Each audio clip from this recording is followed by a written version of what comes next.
ইলহামকে দেখে দরজা থেকে জুই সরে দাঁড়ায়। ইলহাম ক্লান্ত ভঙ্গিতে ভিতরে ঢোকে। তার মাথাটা ভীষণ ধরেছে। সোজা গিয়ে জুইয়ের বিছানায় উপুড় হয়ে শুয়ে পড়ে সে। জুই দরজা বন্ধ করে ইলহামের দিকে এগিয়ে গিয়ে বলে, গিয়ে আবার ফিরে এলেছে? কি হয়েছে বাড়িতে? তোমার ভাই কেন ডেকেছিল? বাড়ি থেকে লাথি মেরে বের করতে ডেকেছিল, নিচু স্বরে বলে ওঠে ইলহাম। জুই বিছানার একপাশে বসে চাপা স্বরে চেঁচিয়ে বলে ওঠে, হোয়াট? বের করে দিয়েছে বাড়ি থেকে?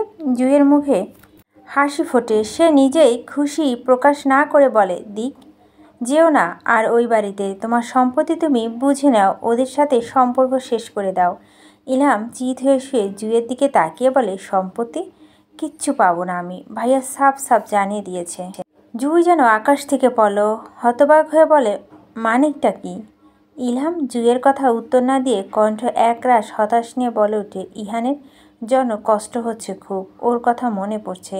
রাগের মাথা বাড়ি থেকে বেরিয়ে এসেছি, এখন যাব কি যাব না ভাবছি।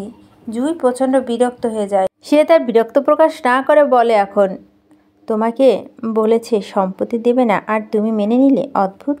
ইলহাম উঠে বসে, জুইয়ের দিকে তাকিয়ে বিরক্ত ভঙ্গিতে বলে, আমি আমার ছেলেটার জন্য কষ্ট পাচ্ছি আর তুমি সম্পত্তি নিয়ে পড়ে আছো? আচ্ছা একটা কথা বলো তো জুই, আমাকে নাকি আমার সম্পত্তিকে, কোনটাকে তুমি বেশি প্রায়োরিটি দাও?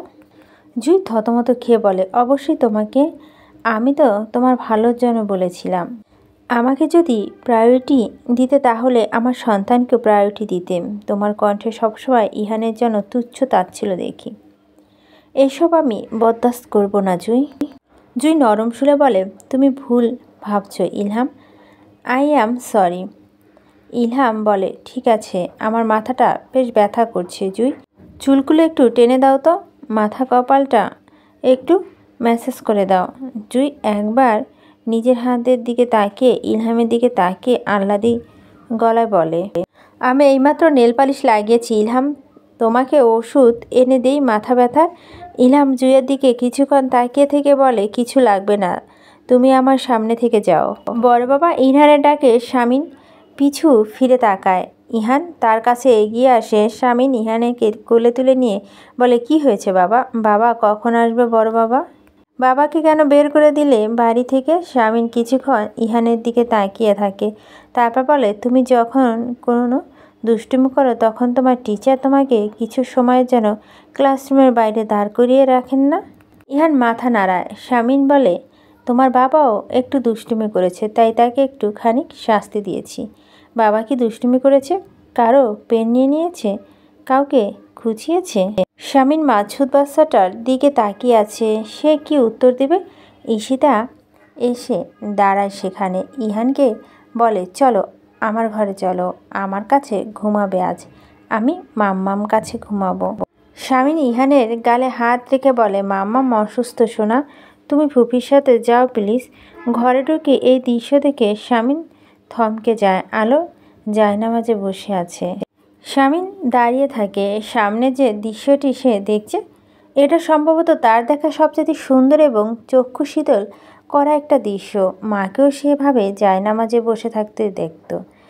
মায়ের চুড়ি পরা হাতে যে মেয়েটি মোনাজাত ধরে আছে, তার হাত দুটো অবিকল শামিনের মায়ের মতো গোলগাল। মনে হচ্ছে শামীমের মা হোসনে আরা শান্তি মোনাজাত ধরে বসে আছে।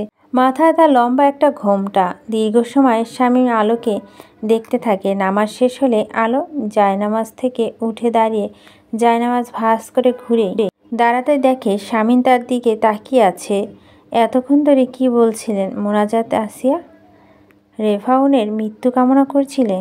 আলো কয়েক মুহূর্তে শামীমের দিকে তাকিয়ে জায়নামাজ তুলে রাখতে চায়। শামীম হাত বাড়িয়ে আলোর পথ আটকে দেয়। আলোর দিকে তাকিয়ে বলে, বলো না, কি বলেছিলে মোনাজাতে? ভাইয়া আসবো? ঋতু দরজার বাইরে দাঁড়িয়ে আছে। শামীম ঋতুর দিকে কিছুক্ষণ তাকিয়ে থেকে নরম গলায় বস, এসো। ঋতু ধীর পায়ে হেঁটে ভিতরে ঢোকে। শামীম ঋতুকে বলে, ডাক্তার ডাকতে হবে তোমার জন্য? ঋতু মাথা নাড়ায়। শামীম বলে, ঠিক আছে, বসো এখানে, বলো কেন এসেছো? ঋতু একটা চেয়ারে বসে মাথা নিচু করে রেখেছে। শামীম বলে, বলো কেন এসেছো, কি হয়েছে ঋতু? ঋতু কাঁপা কাঁপা গলায় বলে, ওঠে ওনাকে বাড়িতে আনুন ভাইয়া। শামীম ঋতুর দিকে তাকিয়ে গম্ভীর কণ্ঠে বলে, না। ঋতু আমতা আমতা করে বলে, এভাবে তো ভাইয়া কোনো সমাধান হয় না, তাই না? আলো বলে ওঠে, এই যে মির্জাবাড়ির লক্ষ্মী মেজ বৌমা, তোমাকে আল্লাহ তাআলা কি দিয়ে গড়েছে একটু বলবে? ঋতু আলোর দিকে এক পলক তাকিয়ে মাথা নিচু করে বলে, এভাবে কি আমার প্রতি ওনার ভালোবাসা জন্মে যাবে ভাইয়া? আপনি ওনাকে ডেকে আনুন। আমার ওনার প্রতি কোনো অভিযোগ নেই। স্বামী ঋতুর মুখের দিকে তাকিয়ে আছে। ঋতু বলতে থাকে, বাচ্চাটা জন্মালে আমি আপনাদের বাড়ি বংশধরদের আপনাদের হাতে তুলে দিয়ে চলে যাব। আপনার ভাই স্বামী হিসাবে যেমন হোক না কেন, সে বাবা হিসেবে অনন্য। তার প্রতি আমার কোনো রাগ নেই। বাজে না বকে যাও ঋতু, তুমি বিশ্রাম নাও। ভাইয়া এতটা বাধ্য থেকেও তার মনে জায়গা করে নিতে পারোনি, তার মানে আমি সত্যি অযোগ্য। ওনাকে আপনি বাড়িতে ডাকুন, আমি বাচ্চা জন্মালে চলে যাব। তারপর উনি ওনার বাচ্চাদের নিয়ে পছন্দের নারীর সাথে সুখে থাকুক। স্বামী ঋতুর দিকে তাকিয়ে বলে, খুব স্বামীর ঘর ছাড়ার কথা বলছো যে, এসব নিজের বড় জায়ের বুদ্ধিতে করছো নাকি? তোমার বুদ্ধি করে চলে যাচ্ছে সবাই। আলো স্বামীর দিকে তাকায়। স্বামীর আলোকে শুনিয়ে শুনে ঋতুকে বলে, স্বামীর ঘর ছাড়াও কোনো সমাধান না। স্বামী স্ত্রী সম্পর্ক জন্ম জন্মান্তরের সম্পর্ক। স্বামী খারাপ হলে তাকে শুধরে নিতে হয়, নয়তো নারী কেন বলা হয়েছে তোমাদের? আলোর ইচ্ছে করছে স্বামীকে কঠিন কিছু কথা শুনিয়ে দিতে, কিন্তু সে চুপ থাকে। ঋতু স্বামীকে বলে, কিভাবে শুধরাবে ভাইয়া? শুধরানো হলে তো ইহানকে জন্মের পরই শুধরে যেত। স্বামী ঋতুর মাথায় হাত রাখে, নরম গলায় বলে, তুমি এই বাড়িতে আসার পর থেকে আমি জেনেছি আমার একটা বোন না, দুটো বোন। বোনের মতো সবসময় খেয়াল রেখেছ আমার উপর ভরসা রাখো। আমি আমার বোনের সংসার এভাবে শেষ হতে দেব না। ওকে নাকানি চুপানি খাইয়ে তবে এই বাড়িতে আনবো। একটু ভুগতে দাও, তোমার গুরুত্ব বুঝতে দাও।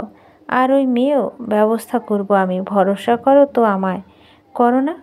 ঋতু মাথা নাড়ায়। স্বামী বলে, গিয়ে রেস্ট নাও। যাও। ঋতু চোখের পানি মুছে উঠে দাঁড়ায়। আলো ঋতু আর স্বামীকে দেখে। ঋতুর প্রতি স্বামীর অগাধ সহানুভূতিকে সে বিচার করতে পারছে না। কখনো মনে হচ্ছে স্বামীর হয়তো এমনই, আবার হুট করেই মনে পড়ে গেল ঋতু তার বংশধর জন্ম দিয়েছে। শুধুমাত্র এটা একটাই কারণ ঋতুর প্রতি এতটা নরম ভাব দেখাচ্ছে সে, নয়তো ওই লোকটা তো স্বামী নিয়ে আসা একটা পিচাস। ঋতু চলে যেতেই স্বামী ঘুরে আলোর দিকে তাকায়। আলো চোখ সরিয়ে নিয়ে বিছানায় ঘুমানোর প্রস্তুতি নেয়। বিছানা থেকে একটা বালিশ তুলে নিয়ে ডিভানে রেখে আলোর দিকে তাকিয়ে বলে, মশারি টানিয়ে নাও, খুব মশা পড়েছে, আশেপাশে সর্বত্র ডেঙ্গু। আলো এক পলক স্বামীর দিকে তাকিয়ে কপাল কুঁচকে বলে ওঠে, মেয়র শহরের মশা নিধনের ওষুধ দেওয়ার ব্যবস্থা না করে ভণ্ডামি করে বেড়ায়। অমুককে উচিত শিক্ষা দাও, তমুকের থেকে প্রতিশোধ তুলে অমুকের মেয়েকে তুলে এনে বিয়ে করে তমুকের জমি দখল করে বেড়ান। শহরে ডেঙ্গু প্রকোপ তো বাড়বেই। স্বামী আলোর দিকে তাকিয়ে থাকে কয়েক মুহূর্তে, তারপর গম্ভীর কণ্ঠে বলে ওঠে, মেয়র তার সব দায়িত্ব পালন করেছে, তারপরও জনগণের সচেতন থাকা জরুরি। মশারি না টানিয়ে সবটা মেয়রের ভরসায় ফেলে রাখলে চলবে না। মেয়র কি বাড়ি বাড়ি গিয়ে জনগণের মশারি টানিয়ে দিয়ে আসবে? এখন আলো চুপ করে থাকে। স্বামী আলমারি থেকে মশারি বের করে সেটা টানিয়ে দিয়ে যায়। আলো স্বামীর সামনে দাঁড়িয়ে বলে, প্রয়োজন নেই, নিয়ে যান এটা এখান থেকে। আমি মশারির ভিতর ঘুমাতে পারি না। স্বামী আলোর কথা না শুনে মশারি টানাতে থাকে। আলো স্বামীর হাতে থেকে মশারি টেনে নিয়ে যায়, চেঁচিয়ে বলে, বললাম না প্রয়োজন নেই। স্বামী আলোর দিকে তাকিয়ে মশারি টেনে দেয়। আলো তেজ দেখিয়ে নিজেই দিকে টানতে থাকে। এক পর্যায়ে স্বামী গম্ভীর কণ্ঠে বলে ওঠে, শক্তি দেখাচ্ছ, একটা তুলে আছাড় মারব অবাধ্য মেয়ে। এসব যত্নবান স্বামী হওয়ার নাটক করে আপনার প্রতি আমার অনুভূতি বদলাতে চান? আমি ঋতুর মতো মেয়ে নই ইয়াশা মির্জা, কাজ হবে না।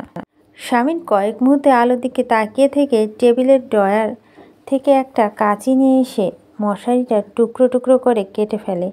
আলো দাঁড়িয়ে কিছুক্ষণ দেখে, তারপর বিছানায় গিয়ে শুয়ে পড়ে। স্বামী উঠে দাঁড়িয়ে গিয়ে ডিভানের উপর হয়ে শুয়ে পড়ে। রাগে তার কপালে দুপাশে রগ ধপধপ করছে, মাথাটা ছিটে যাচ্ছে ইলহামের।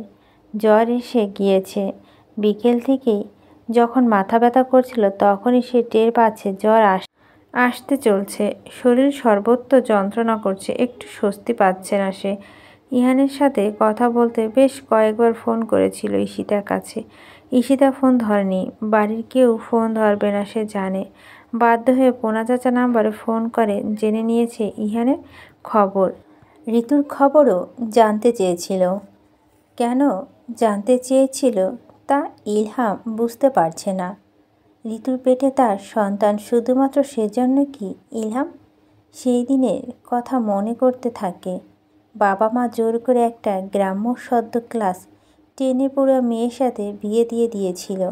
বাবা মার ধারণা ছিল সুন্দরী নামাজি অল্প বয়সী বউ পেলে বকে যাওয়া ইলহাম শুধরে যাবে, কিন্তু লাভের লাভ কিছুই হয়নি, বরং একটা প্রাণবন্ত ফুটফুটে ফুলের কালশিটে পড়েছে তার মতো অমানুষের হাতে। পরে বিয়ের প্রথম দিন থেকে মাগনা গৃহপরিচারিকা এবং যৌনদাসী হিসাবে ট্রিট করে এসেছে মেয়েটিকে। কখনো উঁচু গলা কথা বলার প্রতিবাদ পর্যন্ত করেনি মেয়েটি। পেটে ইলহামের দুটো সন্তান ধরেও ফিরে যেতে হবে খালি হাতে। মাঝখানের স্বামীর ভালোবাসা কি সেটাও কখনো বুঝল না। কিছুক্ষণ এসব কথা ভেবে ইলহাম চোখ বন্ধ করে ফেলে। জ্বরের তীব্রতা বাড়ছে। ইলহাম খেয়াল করেছে অসুখ বিসুখ হলে সে ভীষণ অপরাধবোধে ভুগতে থাকে। সুস্থ থাকলে অমানুষ হয়ে যায়, কষ্ট দেয় একটা ফুলকে। জ্বরের ঘরে বিড়বিড় করে বলে ওঠে, জ্বর থাকুক, আজীবন থাকুক। মাথা ঘুরিয়ে সে তার পাশে ঘুমিয়ে থাকা জুঁইকে দেখে। একটা গভীর নিঃশ্বাস ফেলে মৃদু স্বরে ডেকে ওঠে জুঁই। ঘুমের মধ্যে হু করে সাড়া দেয়। ইলহাম বলে, জ্বরটা একটু মেপে দেখবে। জুঁই উঠে বসে। চোখ ডলতে ডলতে উঠে গিয়ে থার্মোমিটার নিয়ে এসে ইলহামের কপালে ধরে। জ্বর 102। ইলহাম কিছুক্ষণ জুঁইয়ের দিকে তাকিয়ে থেকে বলে, আমি বাড়ি যেতে চাই এক্ষুনি, এই মুহূর্তে। গাড়ি থামে ইলহাম নেমে পড়ে। সে ঠিক মতোই দাঁড়িয়ে থাকতে পারছে না, মনে হচ্ছে এক্ষুনি পড়ে যাবে। রিয়াজ গেট বন্ধ করে ছুটে এসে বলে, আপনাকে ধরবো ভাইয়া? ইলহাম নিষেধ করে। কলিং বেল টেপে দীর্ঘক্ষণ দাঁড়িয়ে থাকে। সিতারা এসে দরজা খুলে দেয়। রাত 3টার সময় ইলহামকে দেখে সিতারা অবাক হয়ে তাকিয়ে থাকে কিছুক্ষণ। ইলহাম তাকে পাশ কাটিয়ে ঢলতে ঢলতে সিঁড়ির দিকে যায়। ফুলের মা এসে সিতারাকে ফিসফিসিয়ে বলে, নেশা করেছে নাকি? কি জানি, তাহলে তো বড় ভাইজান একে মেরেই ফেলবে। দরজার ঠক ঠক আওয়াজ হয়। ঋতু ভাবল ঈশিতা হয়তো ইহানকে নিতে এসেছে। অসুস্থ শরীর নিয়ে বিছানা থেকে নেমে গিয়ে দরজার সিটকানি খুলেই দেয়। দরজা খুলে সে অবাক হয়ে তাকিয়ে থাকে। ইলহাম লাল দুটো চোখ নিয়ে ঋতুর দিকে তাকিয়ে আছে। কয়েক মুহূর্তে ঋতু নিজের স্বামীর দিকে তাকিয়ে থেকে তার কপালে হাত ছোঁয়ায়। ইলহাম তার স্ত্রীকে দেখতে থাকে। খুব নিচু স্বরে ঋতু বলে ওঠে, আপনার গায়ে তো বেশ জ্বর। ইলহাম বলে ধীর পায়ে হেঁটে বিছানা দিকে যায়। তারপর ধপ করে বিছানার উপর উপুর হয়ে শুয়ে পড়ে। ঋতু এগিয়ে গিয়ে বলে, ওষুধ খেয়েছেন? গা তো জ্বরে পুড়ে যাচ্ছে। ইলহাম কোনো উত্তর দেয় না। থার্মোমিটার দিয়ে জ্বর মেপে দেখে 103-এর একটু উপরে। এক্ষুনি জ্বর নামানো প্রয়োজন। ঋতু প্রায় ছুটে ঘর থেকে বের হয়ে দাঁড়িয়ে পড়ে। স্বামীকে ডাকা যাবে না, ভাইয়া যদি ইলহামকে দেখে রেগে যায়। ঋতু নিজে একটা বাটিতে পানি এনে ইলহামের মাথায় জলপট্টি দিতে থাকে। ইলহাম চোখ পিট পিট করে ঋতুর দিকে তাকিয়ে বিড়বিড় করে বলে ওঠে, দিও না এসব, প্রয়োজন নেই। ঋতু ইলহামের কোনো কথা জবাব না দিয়ে চুপচাপ নিজের কাজ করতে থাকে। কিছুক্ষণ পর ঋতু বলে ওঠে, আপনার প্রেমিকা কেন করে না এসব? সে তো আর আমাকে বিয়ে করে। আমার বাচ্চা পেটে ধরে আটকে যায়নি তোমার মতো বেহায়া নয়। ঋতু ইলহামের দিকে তাকায়। ইলহাম নিচু স্বরে বলে, ইহান কোথায়? ঋতু বিছানা থেকে নামতে নামতে বলে, আপুর ঘরে, আমি নিয়ে আসছি। ইলহাম ঋতুর হাত টেনে ধরে। ঋতু বসে পড়ে। ইলহামের দিকে তাকাতেই ইলহাম বলে, দরকার নেই, তুমি দরজা বন্ধ করে এসো, আমি ঘুমাবো। ধীরে ধীরে নেমে ঋতু দরজা বন্ধ করে ইলহামের পাশে গিয়ে বসে। ইলহাম কাঁপা কাঁপা একটা হাত ঋতুর দিকে এগিয়ে দিয়ে তার পেটে হাত রাখে। ঋতু চমকে উঠে তাকায় তার স্বামীর দিকে। ইলহাম নরম গলায় বলে, আমি এই বাচ্চাটা চাই। জানি আপনি শুধু আমাকে চান না, ঠান্ডা গলায় বলে ঋতু। তার কণ্ঠে না ছিল কোনো ক্ষোভ, না ছিল কোনো হতাশা। ইলহাম কিছু না বলে একটা ম্লান হাসি হেসে দেয়, তারপর দু চোখ বন্ধ করে শুয়ে থাকে চুপচাপ। ফ্রেশ হয়ে নিচে নামতে ফুলির মায়ের কাছে ইলহামের বাড়িতে আসার খবর পেয়ে খেপে যায় শামিন। রেগে মেগে দোতলায় চলে গিয়ে দরজা ধাক্কাতে থাকে। কিছুক্ষণ পর ঋতু দরজা খুলে স্বামীর দিকে তাকিয়ে থাকে। শামিন বিছানায় শুয়ে থাকা ইলহামে একবার দেখে ঋতু ধমক দিয়ে বলে, কেন ঢুকতে দিলে ওকে ঘরে? তোমাকে নিষেধ করেছিলাম না? পাঞ্জাবি হাতা গুটিয়ে ঘরের মধ্যে ঢুকতে ঢুকতে বলে, নেশা করেছে নাকি বেয়াদবটা? ঋতু স্বামীকে হাত টেনে ধরে। স্বামীন ঋতুর দিকে তাকায়। ঋতু বলে, ওনার গায়ে খুব জ্বর ভাইয়া, সারা রাত ছটফট করছে জ্বরে, এইমাত্র ঘুমিয়েছে, দয়া করে কিছু বলবেন না। দুপুর নাগাদ ইলহামকে হসপিটালে অ্যাডমিট করা হয়। জ্বরে অবচেতন হয়ে গিয়েছিল সে। ঋতু এবং ঈশিতা তার সাথে হসপিটালে আছে। বিকালের দিকে টেস্টে ধরা পড়ে ইলহামের ডেঙ্গু পজিটিভ। তাকে স্পেশাল কেয়ার ইউনিটে শিফট করা হয়। অবস্থা খুবই গুরুতর। বাড়িতে এসে শামিন পুরো বাড়ি অস্বাভাবিক নিস্তব্ধতা খেয়াল করে। ফুলির মা এবং সীতারাকে ডাকতে থাকে সে, কেউ কোনো সাড়া দেয় না। দোতলা থেকে ইসমাম নেমে আসে। শামিন ইসমামের দিকে তাকিয়ে বলে, কোথায় যাচ্ছিস? হসপিটালে। আমি গিয়ে ঈশিতা আর ভাবিকে পাঠিয়ে দেব। ভাবিও তো অসুস্থ। ফুলির মা আর সীতারা কোথায়? ফুলির বাবা অসুস্থ, তাই ফুলির মা চলে গিয়েছে। সীতারা নিজেই অসুস্থ, আমি দুজনকে ছুটি দিয়েছি। শামিন চিন্তিত ভঙ্গিতে বলে, কি একটা মুশকিল হয়ে গেল। ইহানকে কে সামলাবে? বাড়িতে কোনো মেয়ে মানুষ নেই কেন? তোমার বউ? ঠান্ডা গলায় বলে ইসমাম। শামিন ম্লান হেসে বলে, তাহলে তো হতোই। ইসমাম বলে, ইহানকে তোমার থেকে ভালো কেউ সামলাতে পারবে না ভাইয়া। ওকে তুমি দেখো, আমি যাচ্ছি, অসুবিধা হলে ফোন দিবে। ইসমাম চলে যায়। শামিন ধীর পায়ে হেঁটে ইমতিয়াজ মির্জার ঘরের কাছে দাঁড়িয়ে পড়ে। ঘরের ভিতর ইমতিয়াজ মির্জা ইহানের বই পড়ে শোনাচ্ছে। শামিন তাদের বিরক্ত না করে নিজের ঘরে চলে আসে। দরজায় নবঘোড়ার শব্দ হতেই আলো নড়ে চড়ে বসে। সে একটা বই পড়ছিল। শামিনের ঘরে ঢুকে ফ্রেশ হয়ে আলো সামনে গিয়ে দাঁড়ায়। আলোর দিকে একটা প্যাকেট এগিয়ে দিয়ে বলে, এটা নাও। আলো কপাল কুঁচকে প্যাকেটটার দিকে তাকিয়ে বলে, এটা কি? তোমার জন্য একটা ফোন। বাবা মায়ের সাথে কথা বলবে। আর মাত্র 19 দিন আছি এই বাড়িতে। 19 দিনের জন্য কোনো ফোনের দরকার হবে না আমার। শামিন আলোর দিকে শীতল দৃষ্টি দিয়ে তাকিয়ে আছে। হঠাৎ করে প্রচণ্ড রাগ হচ্ছে আলোর উপর। উদ্ধৃতির একটা সীমা থাকে। এই মেয়েটা দিনকে দিন সেটা ক্রস করে ফেলেছে। এত ক্ষমা চাইবার পরও একটু নরম হওয়ার নাম নেই। শামিন ফোনটা বিছানার উপর ফেলে রেখে আলোকে হতবাক করে দিয়ে আলোর হাত চেপে ধরে বলে, চলো। আলো বলে, কোথায়? আগামী 19 দিন তো তুমি আমার বউ, তো আগামী 19 দিন তুমি আমার সংসার সামলাবে। মানে? হতভম্ব হয়ে পড়ে আলো। শামিন দাঁতে দাঁত চেপে বলে, রান্না করবে? চলো রান্নাঘরে। আলো অবাক চোখে শামিনকে দেখছে। শামিন আলোকে টানতে টানতে নিচতলা রান্নাঘরে নিয়ে আসে। আলো অবাক চোখে শুধু শামিনকেই দেখছে। শামিন গম্ভীর কণ্ঠে বলে ওঠে, ফ্রিজে মাছ, মাংস, সবজি সব আছে। এমন কোনো রন্ধন সামগ্রী নেই যেটা এই রান্নাঘরে পাবে না। তুমি খুঁজে খুঁজে বের করে রান্না করবে। ইহানের জন্য সবজি দিয়ে খিচুড়ি, মুরগির মাংস, আমার বাবার জন্য অল্প মশলাপাতি দিয়ে একটা সবজি, তোমার আর আমার দুজনের জন্য সাদা ভাত এবং যে কোনো একটা মাছ। আলো শামিনের দিকে তাকিয়ে আছে। শামিন আলোর দিকে খানিকটা ঝুঁকে বলে, তোমার হাতে সময় 3.5 ঘন্টা, প্রচুর সময়, কাজে লেগে পড়ো। আর হ্যাঁ, যদি আজ এসব করতে না পারো তাহলে 19 দিন পর আমাকে ছেড়ে চলে যাওয়ার কথা ভুলে যাও। এমনভাবে এই বাড়িতে আটকে দেব, কখনো যেতে পারবে না আমাকে ছেড়ে। সামনের কণ্ঠে কিছু একটা ছিল। আলো ঘাবড়ে যায়। শামিন আলোর চোখের দিকে কিছুক্ষণ তাকিয়ে থেকে চলে যায় নিজের ঘরে। আলো থম মেরে কিছুক্ষণ দাঁড়িয়ে থাকে। এবার চুলা একবার ফ্রিজের দিকে তাকায়। তার মাথা ঘুরছে। ঘরে ঢুকে দেয়ালে হাত দিয়ে চাপড় মেরে বিছানার ওপর গিয়ে বসে পড়ে সে। ধীরে ধীরে নিজের রাগটাকে নিয়ন্ত্রণ করে চুপচাপ বসে থাকে। দীর্ঘ সময় পর তার আলোর জন্য খারাপ লাগতে শুরু করে। এমন ব্যবহার করাটা উচিত হয়নি। মেয়েটা এমনিতেই পায়ে চোট, কিন্তু কেন আলো? এখনও এমন করছে? এতটা ঘৃণা নাকি? স্বামীর একটু নরম কেন হচ্ছে না?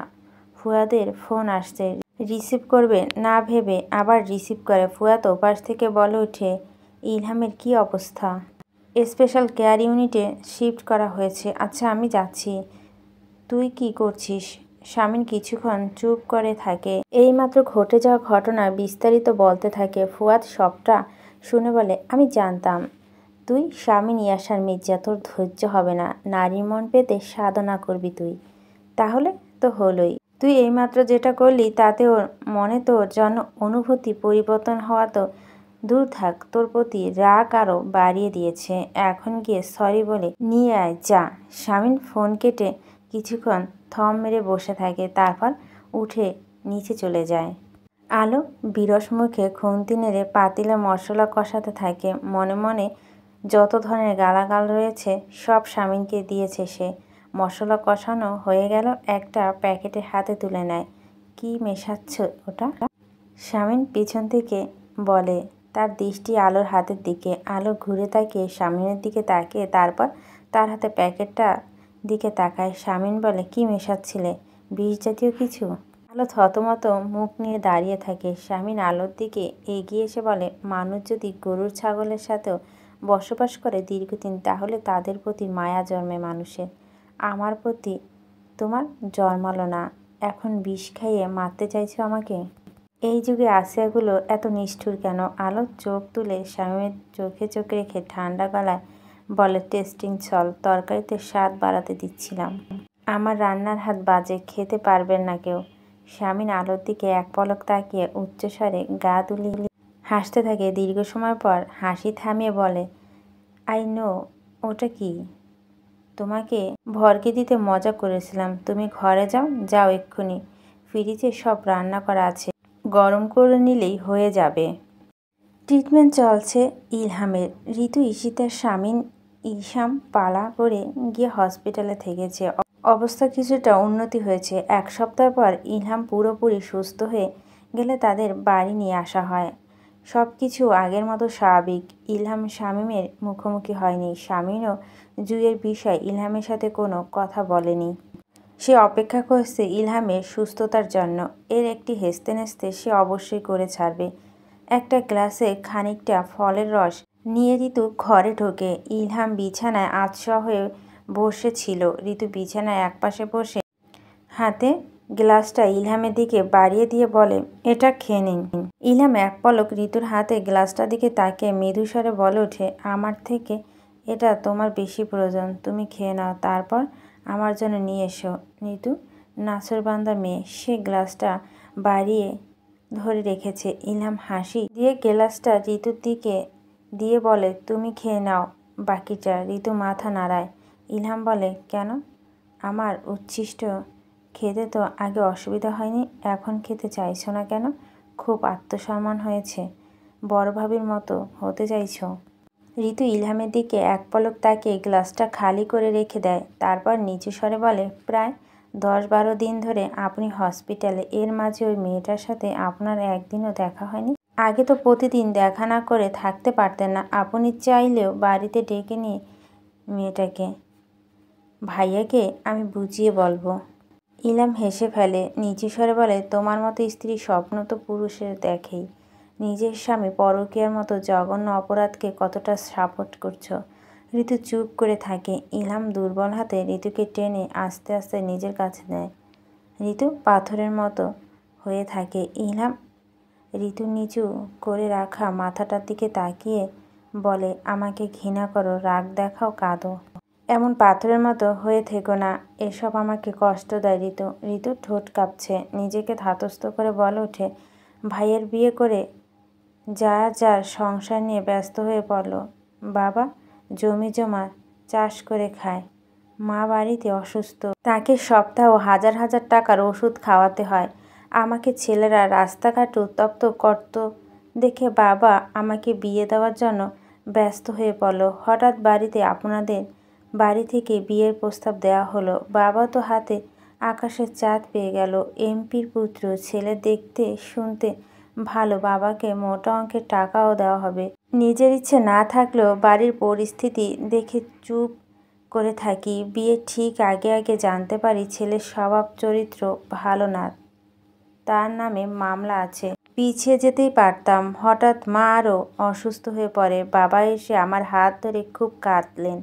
আমি বাধ্য মেয়ের মতো কবুল বললাম। বিয়ের প্রথম রাত থেকে আমার জীবনে এক যন্ত্রণাদায়ক অধ্যায় শুরু হলো। স্বামী হিসেবে আমি কখনো স্বামীকে পাইনি, পেয়েছি একজন ধর্ষক, একজন প্রভু, একজন অত্যাচারী শাসককে। সবটা নিজের নিয়তি মেনে নিজেকে আপনার চাহিদার সাথে খাপ খাইয়ে দিয়েছিলাম। চেষ্টা করেছিলাম আপনার মন পেতে, আমার প্রতি আপনাকে একটু দায়িত্বশীল বানাতে, কিন্তু আমি ব্যর্থ হয়েছি। এ পর্যন্ত বলে ঋতু থামে। ইলহাম তার দিকে তাকিয়ে আছে। ঋতু একটা গভীর নিঃশ্বাস ফেলে বলে, আমার প্রথম সন্তান ছেলে হয় আমি ভীষণ খুশি হয়েছি। আমার পেটে যে আছে আমি চাইবো সেও ছেলে হোক। কারণ আমার নানি বলতো বাবার কর্মফল কখনো কখনো তার মেয়েকে ভোগ করতে হয়।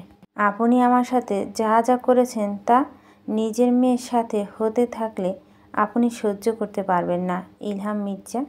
তাই আপনার ছেলে হোক। ঋতু কথাটা বলে অঝোর ধারায় কাঁদতে শুরু করে দেয়। ইলহাম ঋতুকে চুপচাপ দেখতে থাকে। সে কি করবে? এই মেয়েটির মাথায় হাত বুলিয়ে দেবে নাকি মেয়েটিকে কাছে টেনে নেবে? কিভাবে কান্না থামাবে মেয়েটি? কাঁদতে কাঁদতে ঋতু হেঁচকে উঠে গিয়েছে। কিছুক্ষণ পর শাড়ির আঁচল দিয়ে নিজের চোখ মুছে নিয়ে উঠে একটা ট্যাবলেট আর এক গ্লাস পানি নিয়ে এসে ইলহামের দিকে দিয়ে বলে, এটা খাওয়ার সময় হয়েছে। ইলহাম ট্যাবলেটটা নিয়ে মুখ দিয়ে পানি খেয়ে নেয়। তারপর বলে, এখানে বসো। ঋতু চুপ করে তাকিয়ে থাকে। ইলহাম ধমক দিয়ে বলে, বসো ঋতু। ঋতু ধীরে ধীরে বসে। তারপর কাঁপা কাঁপা গলায় বলে, আমার ব্যর্থতা, এত সুন্দরী হয়েও আপনাকে আমি মুগ্ধ করা তো দূরের কথা, নিজের প্রতি আপনার মনে মায়া জন্মাতে পারিনি। এত বছর সংসার করার পরও কত সহজে সিদ্ধান্ত নিয়ে ফেললেন আমাকে তাড়িয়ে দেবেন, অথচ আমাকে দেখেন। জানি আপনি আমায় ভালোবাসেন না, আপনি একজন অত্যাচারী, তবু আপনার সাথে তালাক হওয়ার কথা কল্পনা করলে বুকটা হু হু করে উঠছে। কিছুক্ষণ চুপ করে থাকে। ভেজা দুটি চোখ তুলে ইলহানের দিকে তাকায় ঋতু। কান্না ভেজা কণ্ঠে বলে, ধর্ম তো অনুমতি আছেই। আপনি চাইলে ওই মেয়েটাকে বিয়ে করে ফেলতে পারেন। আমি আপনাকে অনুমতি দিয়ে দিলাম, তবু আপনার দোহাই লাগে আমাকে তাড়িয়ে দেবেন না আপনি। আমি মুখে যতই বলি বাচ্চাটা হলে চলে যাব, কিন্তু আমি নিজেকে চিনি। ইহানের বাবা, আমি পারবো না এর থেকে আপনি আমাকে মেরে ফেলেন। কাঁদতে কাঁদতে ইলহামের পায়ের পড়ে যায় ঋতু। ইলহাম উঠে ঋতুকে ধরে। আজের মেয়েটির চোখের কান্না তার কাছে সমস্ত অপরাধের পরিমাণ তার চোখের আঙ্গুল দিয়ে দেখিয়ে দিচ্ছে। ইলহাম ঋতুকে বুকে টেনে নিয়ে পিঠে হাত বুলাতে বুলাতে বলে, আচ্ছা ঠিক আছে, এসব পরে দেখা যাবে, আগে তুমি ঠিক হও। যা করছো তাকে, আমার বাচ্চাটার ক্ষতি হবে। ঠিক হও ঋতু। ঋতু কান্না থামাতে পারছে না। ইলহাম তাকে শক্ত করে জড়িয়ে ধরে রেখেছে। ঋতু কানের কাছে মুখ নিয়ে অস্ফুট স্বরে বলে ওঠে, আমার বাচ্চা না, আমাদের বাচ্চার ক্ষতি হবে। ঋতু কান্না থামাও, এবার কান্না থামাও। খেতে খেতে সামনে এক পলক ইসমামের দিকে তাকায়। তারপর বলে, মেসেজে বললি তুই কিছু বলতে চাস, এখন বল। খাবার টেবিলে তারা 5 জন, শামীম, আলো, ইসমাম, ঈশিতা এবং পরি। ইসমাম শামীমের কথা মাথা তুলে তাকায় শামীমের দিকে। তারপর প্লেটে ভাত নাড়াচাড়া করতে করতে বলে, অর্গানাইজেশন থেকে ডেকেছে আমাকে, 3 মাসের জন্য যেতে হবে ভাইয়া, আমি যেতে চাচ্ছি। শামীম খাবার রেখে ভাইয়ের মুখের দিকে তাকিয়ে থাকে। আলোকে ইসমামে দেখে। শামীম গম্ভীর কণ্ঠে বলে ওঠে, অসম্ভব, তুই গেলে আর আসবি না, তোকে যেতে দেব না। ভাইয়া তুমি কি জানো তুমি বাচ্চাদের জেদ করছো? আমি এখানে আজীবন থাকার জন্য আসিনি। জানি এসেছিলি প্রেমের টানে, আমাদের জন্য আসিসনি। সে মেয়েটা তো পেলি না, এখন তুই আমেরিকাতে যেতে পারবি না, বাড়ির ব্যবসা দেখবি।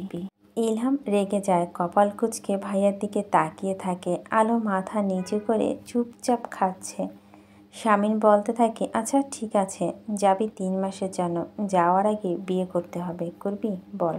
রাজি ফুরাদের কাজিন, খুব চমৎকার একটি মেয়ে। ইলহাম টেবিলে চাপড় দিয়ে বলে, বিরক্তকর ভাইয়া, তুমি সব সময় তোমার সব সিদ্ধান্ত আমার উপর চাপিয়ে দিতে পারো না। বলছি তো বিয়ে করব না আমি। শামিন ভাইয়ের দিকে কিছুক্ষণ তাকিয়ে থেকে গম্ভীর কণ্ঠে বলে, করবি তুই বিয়ে? আমি আজই ফুয়াদের সাথে কথা বলছি। দেবদাস হয়েছিস তুই, আলতু ফালতু মেয়েদের জন্য কষ্ট পাচ্ছিস।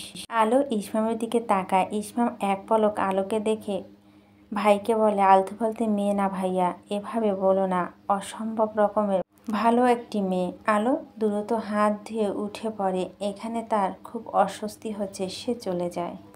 শামিন বলে, বেশ, মেয়েটা অসম্ভব রকমের ভালো, আমি ওর চেয়ে কতগুণ ভালো মেয়ে এনে দিব তোকে। ইসমাম দাঁতে দাঁত চেপে পানির গ্লাস আঁকড়ে ধরে বসে থাকে। ভাইয়ার সাথে রাগটা সে দেখাতে পারছে না, তাই রাগটা হজম করার চেষ্টা আছে সে। শামিন বলে যাচ্ছে, বিয়ে করবি? তুই অবশ্যই বিয়ে করবি। প্রচণ্ড জেদে হাতের মুঠো থাকা গ্লাসটা ভেঙে ফেলে শামিন। সবাই হতবাক হয়ে তাকিয়ে থাকে। টপ টপ করে রক্ত ঝরছে ইসমামের হাত থেকে। শামিন কিছুক্ষণ পর চেঁচে ওঠে, ছোট। ঈশিতা উঠে ইসমামের হাত ধরে পরীর দিকে তাকিয়ে বলে, শিগগির তোর ফার্স্ট এইড বক্সটা নিয়ে আয়। পরী উঠে চলে যায়। শামিন প্লেটে হাত ধুয়ে ছুটে আসে ইসমামের কাছে। ইসমাম দাঁতে দাঁত চেপে বলে, আমি বিয়ে করব না ভাইয়া। শামিন ভীতু চোখে ভাইয়ের দিকে তাকিয়ে নরম গলায় বলে, আচ্ছা, বিয়ে করতে হবে না, শান্ত হ তুই, শান্ত হ। হাতে ড্রেসিং করে দিতে দিতে পরী এক পলক ইসমামের দিকে তাকায়। ইসমাম অন্যদিকে মুখ ঘুরিয়ে কপাল কুঁচকে আছে। পরী বেশ অবাক হচ্ছে, এই রামগুরুরের সানা প্রেম করত, তাও আবার মজনুর প্রেমিকা বিয়ে হয়ে গিয়েছে বলে আর বিয়েই করবে না বলে শপথ নিয়েছে। অদ্ভুত পুরো ব্যাপারটায় পরী খুব হাসি পাচ্ছে। যে মেয়েটা একে ছেড়ে দিয়েছে সে ভালো কাজ করেছে। এই লোকের সাথে বিয়ে করলে দুদিনও সংসার করতে পারত কিনা সন্দেহ। বেশ করেছে মেয়েটা। তুমি হাসছো কেন?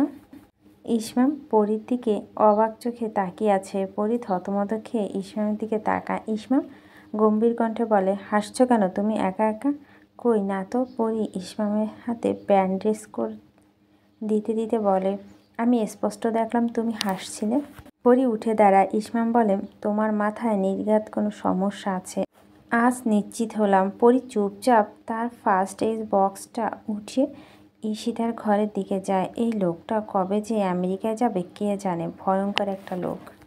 জুঁইয়ের নাম্বার থেকে অনবরত ফোন আসছে। ইলহাম কিছুক্ষণ চুপচাপ বসে থেকে ফোনটা রিসিভ করে। জুঁই বলতে থাকে, হ্যাঁ হ্যালো। আচ্ছা, ফোন কেন ধরো না আমার? আমি অসুস্থ জুঁই, ফোন ধরতে দেরি হতে পারে।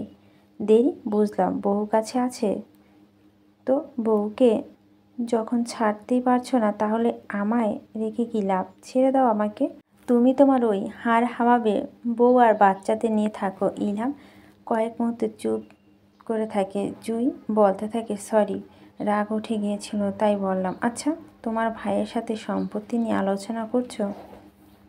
ইলহাম মৃদুস্বরে বলে, আমার সম্পত্তি নিয়ে তোমার কি? আমার কি মানে? কয়দিন পর আমি তোমার ওয়াইফ হব, অবশ্যই আমার কিছু। কে বলেছে তুমি আমার ওয়াইফ হবে? ইলহাম ঠান্ডা গলায় বলে। জুঁই চেঁচিয়ে ওঠে, মানে আমি বিবাহিত, আমার একটা ছেলে আছে এবং আমার স্ত্রী আবারও সন্তান সম্ভবা। ইলহাম তুমি এসব কি বলছো? কতদিনের সম্পর্ক আমাদের? ওটা সম্পর্ক নয়, অপরাধ। অপরাধ বয়ে বেড়ানো ঠিক না ইলহাম। আচ্ছা ঠিক আছে, সাফ সাফ কথা বলি চলো। আমার সব অ্যাকাউন্ট ভাইয়া বন্ধ করে দিয়েছে। নিজের বউ বাচ্চা নিয়ে আমার তার ঘাড়ে উঠে খেতে হবে। এমন তো অবস্থায় তোমাকে যদি বিয়ে করি, তোমাকেও কিন্তু আমার মতো ভাইয়ার দয়ায় থাকতে হবে। বলো পারবে? আমার ভাইকে তুমি চেনো, তুমি পারবে? জুঁই চুপ করে থাকে। ইলহাম বাঁকা হাসি হাসে, তারপর বলে, তুমি হচ্ছে ভেসে আসা মেঘ জুঁই। আমার এই আত্মহত্যা করতে ইচ্ছে করছে এটা ভেবে যে আমি ঋতুর মতো একটা মেয়েকে ফেলে রেখে তোমার মতো স্বার্থপর মেয়ের মধ্যে শান্তি খুঁজতে গিয়েছিলাম। সারাদিন শুয়ে বসে থাকতে থাকতে শরীরটা খারাপ হতে শুরু করেছে। ফোনটা দূরে ছুঁড়ে মেরে ইলহাম বিছানা থেকে নামে। একটু হাঁটাহাঁটি করা প্রয়োজন। ঘর থেকে বেরিয়ে দোতলা লিভিং রুমে এসে সে দাঁড়িয়ে পড়ে। শামীন ইলহানকে কোলে নিয়ে দেয়ালে জয়নুল আবেদিনের পেন্টিং নিয়ে বিশদ আলোচনা করছে ইলহানের সাথে। মাথা ঘুরিয়ে ইলহামকে দেখতে পেয়ে সে কপাল কুঁচকে চলে যেতে নেয়। ইলহাম ভাইয়ের সামনে দাঁড়িয়ে পড়ে, মাথা নিচু করে ভাইয়ের হাত ধরে বলে, সরি ভাইয়া। শামীন ইলহামের দিকে তাকায়, তারপর গম্ভীর কণ্ঠে বলে, আমাকে সরি বলছিস কেন? আমি তোর বউ। ইলহাম চুপ করে থাকে। শামীন বলতে থাকে, তুই 24টা বিয়ে করলে আমার কি? আমার কিছু নেই। যে মেয়েটির কিছু, তার কাছে গিয়ে মাপ চা। কয়েক মুহূর্তে চুপ করে থেকে শামীন বলে ওঠে, এসব নাটক যদি সম্পত্তি পাওয়ার জন্য হয় তাহলে জেনে রাখ, কিচ্ছু পাবি না তুই। আমি বাবাকে দিয়ে তোর সব কিছু ইহানের নামে করে দিচ্ছি, তুই কিচ্ছু পাবি না। ইলহাম ভাইয়ের হাত ধরে বলে, লাগবে না আমার কিচ্ছু, আমার শুধু বউ বাচ্চা লাগবে, আর কিচ্ছু লাগবে না। এটা কি? হাতে প্যাকেটটা ঘুরিয়ে ফিরে দেখতে থাকে ঈশিতা। শান্ত তার দিকে হাসি হাসি মুখ করে তাকিয়ে আছে, বলে, খুলে দেখো। ঈশিতা প্যাকেটটা খুলে বেশ অবাক হয়ে যায়। তার একটা পোর্ট্রেট বাঁধিয়ে রাখে। ঈশিতা চোখ বড় বড় করে বলে, কে করেছে? তুমি? না, আমারও তো সময় কোথায়। ঈশিতা এক পলক শান্তর দিকে তাকিয়ে হেসে ফেলে, তারপর বলে, খুব পছন্দ হয়েছে আমার। শান্ত ঈশিতার দিকে তাকিয়ে বলে, মনে হচ্ছে আমি কোনো অষ্টদশীকে দেখছি। এত ফালতু একটা জিনিস দেখে কেউ এভাবে মুগ্ধ হয়? অদ্ভুত মাথা মোটা মেয়ে তুমি। আমার জায়গায় আজ একটা বাটপারের হাতে পড়লে এতদিনে নিজেকে আর খুঁজে পেতে না। ঈশিতা মুচকি হাসে, তারপর বলে, ঠিক তা না, আমার একটা চোখ আরেকটা চোখ থেকে একটু ছোট। সেটা তুমি খেয়াল করছো? অবাক হচ্ছি আসলে। শান্ত ঈশিতার কাছে এসে বলে, তাই নাকি? কই দেখি। আমি তো জানতাম না। আমি তো ভুলটা করে ফেলেছি। ঈশিতা বলে, একটা চোখ একটু বড়, একটা চোখ একটু ছোট। গাড়ির হর্ন বাজার শব্দ হতেই চমকে উঠে দুজন। পার্কে বেঞ্চে বসেছিল এতক্ষণ। ঈশিতা ঘুরে তাকাতে দেখে শামীনের গাড়ি। লাফ দিয়ে উঠে দাঁড়ায় সে। শামীন গাড়ি জানালার কাজ নামিয়ে তাদের দিকে তাকিয়ে আছে। ঈশিতা কিছুক্ষণ পাথরের মূর্তি হয়ে দাঁড়িয়ে থেকে একটা ঢোক গিলে অস্ফুট স্বরে বলে ওঠে, আজকে আমি শেষ, তুমি এখান থেকে কেটে পড়ো। শান্ত ঈশিতার দিকে তাকিয়ে অবাক হয়ে বলে, কেন কেটে পড়বো কেন? পরিচিত আমরা, কথা বলতেই পারি।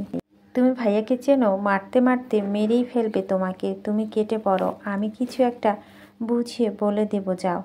শান্তা যায় না। শামীনের গাড়ি থেকে নেমে এসে ওদের সামনে দাঁড়ায়। এক পলক ঈশিতা এবং শান্তর দিকে তাকিয়ে শান্তকে বলে, তোমাকে ইহানকে পড়ানোর জন্য ঠিক করা হয়েছিল, ঈশিতাকে নয়। শান্ত মাথা নিচু করে দাঁড়িয়ে আছে। ঈশিতা আমতা আমতা করে বলে, ভাইয়া হঠাৎ করে দেখা হয়ে গেল। হঠাৎ দেখা? তাও এই পার্কে? ভাইয়া বাড়িতে চল। শামীন খুব ঠান্ডা গলায় বলে কথাটা। বাড়িতে এসে কিছুক্ষণ চুপ করে থেকে বোনের সাথে চেঁচামেচি শুরু করে দেয় শামীন। দোতলায় লিভিং রুমে বসে ঈশিতা কাঁদছে। এমন উঁচু গলায় কখনো ভাইয়ের সাথে কথা বলেনি, বকেনি। শামীন ঈশিতার মুখোমুখি বসে পড়ে, তারপর জেদি কণ্ঠে বলে ওঠে, বুদ্ধি একেবারেই চলে গিয়েছে তোর। ওই ছেলেটা চিনিস তুই ঠিকভাবে? ওর পরিচয় জানিস ঠিকভাবে? কয়দিনের পরিচয় এতদূর? তুই তো টিনেজার মেয়েদের থেকেও ইম্যাচুরিট। ভাইয়া ও খুব ভালো, শিক্ষিত, ভদ্র। হ্যাঁ, ভদ্র বলেই তো তোকে ওই সব পার্কে নিয়ে যায়। আমি ওকে ওখানে ডেকেছি ভাইয়া। খুব পার্ক চিনছো তুমি না? এক চর মারবো, চেঁচে বলে শামীন বোনের দিকে এগিয়ে যায়। ঈশিতা কেঁপে উঠে, হ্যাঁ মারুন। থামলেন কেন? মারুন। পেছন থেকে বলে ওঠে আলো। চেঁচামেচি শব্দে সে ঘর থেকে বেরিয়ে এসেছিল। শামীন তার দিকে তাকায়। আলো বলতে থাকে, মারুন, যেখানে যেখানে জোর খাটাতে পারবেন না তাদের সবাইকে মেরে দিন। এটা তো শামীন ইয়াসার রাজ্য। এখানে থাকতে হলে তার জোর জুলুমি মানতে হবে। সেটা ভেজা চোখে নামিয়ে বসে আছে। শামীন আলোর দিকে তাকিয়ে ঠান্ডা গলায় বলে, ভাই বোনের কথা বলছি, তুমি ভাষণ না দিয়ে যাও। লজ্জা করে না এত বড় একটা মেয়ের গায়ে হাত তুলতে? চাচ্ছিলেন ভাইয়ের অধিকারে? আমার বোন, আমি যা খুশি করব। ওরকম পার্কে আমার বোনকে আমি কিছুতেই মেনে নিতে পারি না। এ বাড়ির কোনো মেয়ে আজ পর্যন্ত অমন পার্কে যাওয়ার প্রয়োজন পড়েনি। দিনকে দিন বেয়াদব হচ্ছে। ঈশিতা কাঁদতে কাঁদতে বলে চলে যায় নিজের ঘরে। স্বামীন এক পলক আলোর দিকে তাকিয়ে উঠে নিজের ঘরে যায়। আলো তার পিছু পিছু যায়। ভাবেন কি আপনি নিজেকে? আপু কত কষ্ট পেয়েছে আপনার আচরণ দেখেছেন? পাক অমন একটা ছেলেকে বোনের পাশে মেনে নিব? খারাপ কি? শিক্ষিত ভদ্র, দেখতে শুনতে ভালো, আপনার কেন পছন্দ হচ্ছে না? কারণ আপনাদের বাড়ির ছেলেদের মতো গুন্ডা মারপিটে নয় বলে। স্বামীন আলোর দিকে তাকায়, তারপর বলে ছেলেটা এই শহরে স্থায়ী নয়। এসব মফস্বল থেকে উঠে আসা ভার্সিটি ব্যাচেলার ছেলেরা পরিকল্পনা করে নিজের ভোলাভালা চেহারা দেখিয়ে গান শুনিয়ে বড়লোকের মেয়েদের পটিয়ে নেয়। এসব অহরহ হচ্ছে আশেপাশে। তারপর নিজেদের স্বার্থে তাদের ব্যবহার করে। আর আপনারা কি করেন? ইয়াসার মির্জা একটা মেয়ে অমতো তাকে তুলে এনে বিয়ে করে ব্যবহার করেন, হয়ে যান স্যাডিস্ট। ওই ছেলেগুলো আর আপনাদের মধ্যে কোনো পার্থক্য নেই। স্বামীন আলোর দিকে চোখ রাঙিয়ে তাকায়, দাঁতে দাঁত চেপে বলে, মুখ সামলে কথা বল আলো। স্যাডিস্টের মানে বোঝো তুমি? একেবারে আজে বাজে কথা বলবে না। বলবো, কারণ আপনার অমনি ঋতুর সাথে তো তাই হয়ে এসেছে। আমি স্যাডিস্ট? আমার কোনো আচরণ তোমার মনে হয়েছে আমি অমন বলে জবাব দাও?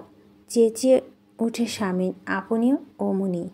স্বামীন আলোর দিকে তাকিয়ে আছে, তারপর আলোর দিকে এগিয়ে গিয়ে তার হাতের কনু ধরে টেনে নিজের কাছে নিয়ে এসে দাঁত খিচিয়ে বলে, এইমাত্র যেটা বললে সেটা ফিরিয়ে নাও। আলো, প্রথম এবং শেষবারের মতো বললাম। আলো স্বামীর চোখে চোখ রেখে বলে, নেব না। আবারও বললাম, এই মির্জাবাড়ির ছেলেরা স্যাডিস্ট। ধৈর্যের বাদ গিয়েছে স্বামীর। আলোকে এক ধাক্কায় বিছানায় ফেলে তেজি কণ্ঠে বলে, স্যাডিস্ট আমরা, তাই না? আলো মাথা ঘুরিয়ে তাকায় স্বামীর দিকে। স্বামীন বলে, ঠিক আছে আমি স্যাডিস্ট। স্যাডিস্ট কাকে বলে আমি তোমাকে বুঝিয়ে দিচ্ছি। আলো আলোর দিকে কয়েক মুহূর্তে তাকিয়ে থেকে স্বামীন গিয়ে ঘরের দরজা বন্ধ করে দেয়। আলো নিজেকে গুটিয়ে নেয়। স্বামীন ঘুরে আলোর দিকে তাকিয়ে কয়েক মুহূর্তে আলোকে দেখে একটা একটা করে শার্টের বোতাম খুলতে থাকে। শার্টটা খুলে দূরে ছুঁড়ে মেরে আলোর দিকে এগিয়ে যায়। বিছানায় আলোকে চেপে ধরে নিচু স্বরে কিন্তু গলায় জেদ নিয়ে বলে, এবার বলো, সাহস থাকলে আবার ওই শব্দটা উচ্চারণ করো। আলো আলো অস্ফুট স্বরে বলে ওঠে, স্যাডিস্ট, আপনি স্যাডিস্ট। স্বামীন আলোকে দেখছে। মেয়েটা নিজেকে স্বামীর থেকে ছাড়িয়ে নেওয়ার কোনো চেষ্টা করছে না। ঠিক একটা জড়বস্তুর মতো পড়ে আছে নিস্তেজ হয়ে। হঠাৎ করে তার চোখ বেয়ে দুফোঁটা তরল গড়িয়ে পড়ে। স্বামীনের বুকে সূক্ষ্ম যন্ত্রণা হয়। এভাবে সে কখনোই তার স্ত্রীকে পেতে চায় না। আলো এক পলক স্বামীর দিকে তাকিয়ে বলে, থেমে গেলেন কেন? আমি তো কোনো বাধা দিচ্ছি না। এসব তো আপনাদের কাছে গুরুত্বপূর্ণ। তার জন্য যত্নবান স্বামী হওয়ার নাটক করা তো কোনো দরকার ছিল না। জোর করে নিয়ে নিতেন। আচ্ছা, আপনাকে জোর করতে হবে না, আমি নিজে দিচ্ছি। কথাটা বলে আলো কাঁপা কাঁপা হাতে বুকের উপর থেকে নিজে শাড়ির আঁচল সরিয়ে দেয়। স্বামীন আলোর হাত ধরে ফেলে। আলো স্বামীর দিকে তাকিয়ে বলে, কোনোভাবেই না ইয়াসার মির্জা, না আমার সাথে ভালো স্বামী হওয়ার নাটক করে, না আমাকে জোর জবস্তি করে। কোনোভাবে আপনি আমার মন পাবেন না। অভিনন্দন আপনাকে। আপনি একটা মেয়ে, শুধুমাত্র শরীরের দখলদার হতে চলছেন, মনের নয়। কথাটা বলে কান্নায় ভেঙে পড়ে আলো। তারপর বলে, কিচ্ছু ভুলিনি আমি। সেই দিন, সেই রাত, আমার ভাইয়ের গলায় ছুরি ধরা, আমার বাবা হার্টের রোগ, কিছুদিন আগেই তো একটা অ্যাক্সিডেন্ট হয়েছিল, তাকে কষ্ট দাও, আমার মায়ের অসুস্থ হয়ে যাও, আমাকে কিডন্যাপ করা, কিছুই ভুলিনি। একটা গোটা রাত আমি ছটফট করেছি আতঙ্কে, এটা ভেবে যে অবচেতন অবস্থা আমার সাথে উল্টোপাল্টা কিছু হয়েছিল কি না। নিজের সতীত্ব নিয়ে একটা মেয়ে অনুভূতি আপনি বোঝেন? আমি কখনোই আপনাকে আমার মন দেব না। কোনো দিনও আপনার প্রতি আমার অনুভূতি বদলাবে না। যা করতে চান করুন।